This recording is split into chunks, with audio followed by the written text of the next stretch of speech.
Thank you, Steve. We're in for a real treat today. Thank you so much for being with us. And I should say thank you for writing this book. If you have not read any of her books, you should dive in, particularly to dive into the book Americana, which is so interesting and of this moment because it provides this window and at the same time a mirror into issues of race and culture and class in this country, but also on the continent of Africa. And I want to talk a little bit about your experience in writing the book, but also the experiences that led to it. For people who haven't read Americana, can you just give us a quick sketch?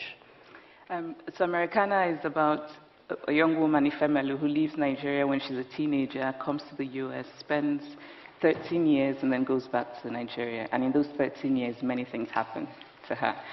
And it's also about Obinze, who is her childhood love, who leaves Nigeria and goes to the UK, and who then returns to Nigeria. So for me, it's a novel about leaving home as much as it is about going back home, and really about what home means, and if you can go back home. And they go back home in both cases to places that are different, and they are very different. They are. They have been changed by leaving home, but I think they've also come to see home differently. I think that they've changed in a way. I think we all change as we age, of course, and the hope Don't we all? And the hope is that we change for the better. But I think they've changed in a way that's different from how they would have changed if they hadn't left home. Mm-hmm. And while Americana is not really based on my experiences, because my life is not just very interesting. Ifemelu's is a lot more interesting than my life. But and my life was easier in many ways than the characters. But I was in the US for 4 years before I could afford to go back home. And even then, just 4 years later, I had this feeling that Nigeria had left me behind. That I had wanted, in that sense in which you leave home and you create home in your mind, and then you go back and it's not what you've built up in your mind. And there's a sense of loss, because you imagine that things happened and you weren't there. And how much of home is also tied to identity? You were asked this question recently, and your answer was sort of puckish. You were asked, "Where is home?" And you said, "Home is where my best shoes are." This is true. And in that case, it was back in Nigeria. Yes. But when you're thinking about identity and the identity attached to home, that's something that Ifemelu went through also, and that you probably struggled with when you left Philadelphia after college to go back home. How are those two things tied together? You know, it's interesting. I think that identity is such an interesting thing, and that I find that in my life, my identity has had a lot to do with where I am. You know, that identity shifts based on where one is, really. And so when I came to the US, I found myself taking on a new identity. Or no, rather, I found a new identity thrust upon me. Thrust upon you here. I became black in America. And I really hadn't thought of myself as black in Nigeria. I think that identity in Nigeria was ethnic, it was religious, but race just wasn't present. And in some ways, I think it is in Southern Africa, for example, but not in West Africa. And I guess for historical reasons, we didn't have people stay on and take over our land. So, how did that happen to you? I mean, when you came here, how was it made? How were you made aware that there was a particular box that you were supposed to occupy as a person of color, as a black person in America? I think of this moment as sort of the defining moment. I'm in class, it's the first essay we've written for a class, and the professor comes in and he says, "This is the best essay in class, and I want to know who wrote it." And he called my name. And I raised my hand and he looked surprised. And it was a very small, fleeting moment. But at that moment, and I had been in the US only a few weeks, but in that moment I realized that he hadn't expected the person who wrote the best essay to be black. And so what it taught me at that moment was that to be black in America meant something. And so discovering this identity, it wasn't so much that I like to say I'm happily black, so I don't have a problem at all with sort of having skin the color of chocolate.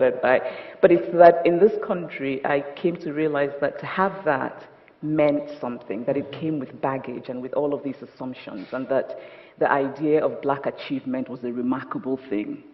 Whereas for me in Nigeria, it wasn't. It was norm. And I think that's when I started to internalize what it meant, and that's when I started to push back. So for a long time, I didn't want to be identified as black. And how would that how would that come up if someone said you were black, or would tell them? I would say on those forms that have you tick what you are, I would tick other. Uh-huh. Because I would say, no, I'm not. And then I just remember. Write human. Right. Yeah. By the way, right now I very happily tick black. I just want to make that clear. But I think, and then I remember this young man referring to me as sister, and I thought, nope, I'm not your sister. Again, it was my way of distancing myself from this identity that I had learned had very negative connotations. But what it took for me was reading, learning, asking questions. I went on this self-styled reading journey where I read a lot of African American history and American history, and I started to understand. I started to let go of certain stereotypes. I think it's very easy when you're an immigrant and you come to this country, it's very easy to internalize the mainstream ideas. It's easy, for example, to think, oh, the ghettos are full of black people because they're just lazy and they like to live in the ghettos, because that's sort of what mainstream thinking is. And then when you read about the sort of the American housing policies of the past 100 years, it starts to make sense, and then it forces you to let go of those simple stereotypes. So that's what I did, but it was a conscious effort, and it was an interesting journey, but still a journey. When you write about this in the book, you write about African Americans and Africans and the way that they look at each other. Yes. And there's a lot of humor in this, but there's also some things that that people will find recognizable. You'll laugh out loud. You'll squirm a little bit when you read this book. Was that your intention, that you Yes. wanted people to do both of those things? Yes. I was hoping people would be uncomfortable. It always makes me very happy making people uncomfortable. It's true. No, but really, I mean, I never set out to. I think that I don't believe in provoking for the sense of provoking, and just for I find that not very useful. But I do think that there's certain conversations and certain things that I think need to be said and need to be addressed, and hopefully need to be made better. And that for those things to be done, we need to get to a place where we are uncomfortable. And if squirming is a consequence of that, then I think that's fine. So leaning into discomfort. Yes, I think discomfort is a necessary condition for a certain kind of justice, a certain kind of progress. Yes. When you write a book and you put a story out there, and in some ways this was also your story, when it's so personal, those stories come back to you. And I'm interested that you wrote a book that touches on so many sort of hot-button issues. You went there on these issues. What came back to you now that you've been traveling, not just throughout America, but throughout the world, talking about that book and talking about these issues? How do people respond to it? I love that you said you went there, because actually a number of women have said to me, mostly black women, they say, you went there. Girl, you went there. Yeah. A woman said, I can't believe you went there. Which, for me, actually, I have to say is one of the loveliest compliments I have received about the book. There are people who, there are people for whom I think the novel then becomes a kind of, not so much a validation of their own experience, but I think that as human beings, we want to see ourselves reflected in stories. And I think that that novel, for many people, is a reflection of a story that's theirs, but hasn't really been told. They haven't really seen that reflected in contemporary literature. I think also there are people who are uncomfortable. There are people, and I find this particularly in the US, I find that for British readers are all very happy to say to me, oh, isn't racism in America terrible? To which I then say, well, you could look in your backyard. You don't actually have to go all the way to America, right? I find that American readers, there's often sometimes a defensiveness where people will say to me, well, what about racism in Nigeria? And I think, well, but that's not what the book is about. It's sort of like saying, let's talk about mangoes, and somebody says, well, what about rabbits? Or something. It's really random. But I also find that for a number of people, it's also a learning tool. There are people who've said to me that the book made them think differently about things. And I really value that. I find it, lately I've been thinking of the idea of storytelling as social utility. How we can actually, through telling stories, start to understand one another better. And so people who've said to me, I read your book and I'm starting to think really differently about some things, it makes me very happy. And I hear that quite a bit. So it's people thinking differently about race, for example, but also thinking differently about black women's hair. You spend a lot of time talking about hair in the book. I spend a bit of time, yes. I think that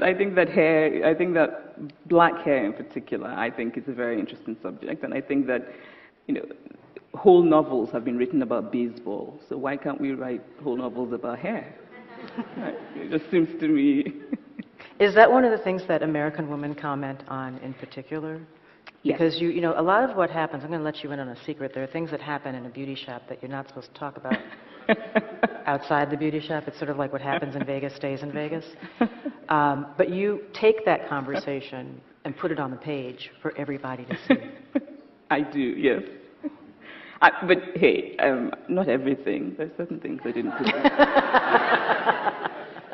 No, but I think, yes, it's the story of sort of the hair salon, but I think it also, that in a larger sense, it's a political, yes. that the hair salon is a political space.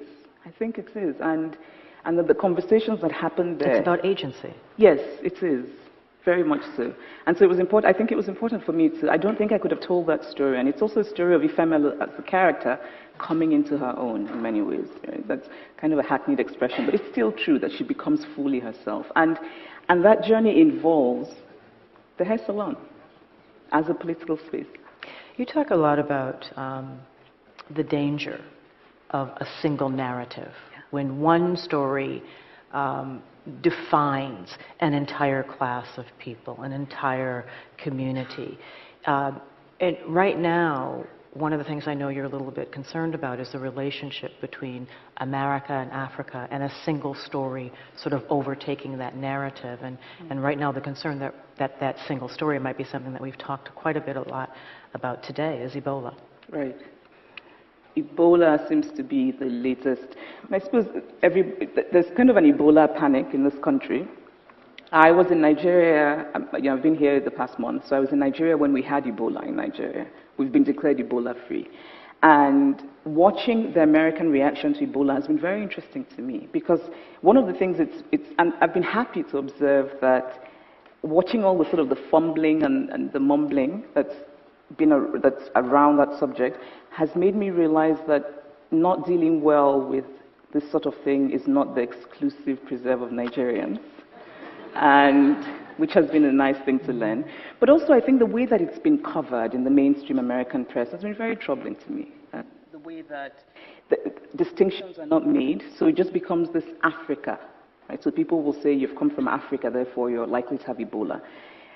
And I don't mean sort of fringe reporting. I mean mainstream, ostensibly, responsible press. And the way that even Nigeria has been covered, so Nigeria has been Ebola-free, but in reading the coverage in the US, it's been attributed to everything but Nigerian action. So the US newspapers will say it was because the CDC sent experts, and it was because so-and-so, and it was because, Cookie Monster came down. But the thing is, the reason that Ebola was contained in Nigeria was because of Nigerian action. It was largely because of Nigerian action, but that hasn't been told. And I think the reason it bothers me so much, is because it feeds into the same old narrative of Africa as a place with no agency.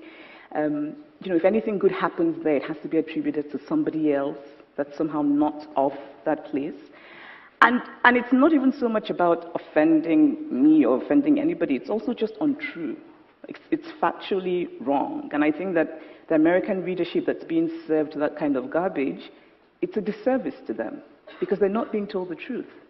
And the whole Ebola coverage and the way that the African presence has been turned into a kind of this scary other thing is very worrying to me. There's no humanity. When you wrote this book, you said that you very much wanted to encourage people to become more curious about Africa and more curious about race and more curious about storytelling. And I think you have probably achieved all of that and more. Thank you very much for spending time with us this morning. Thank you.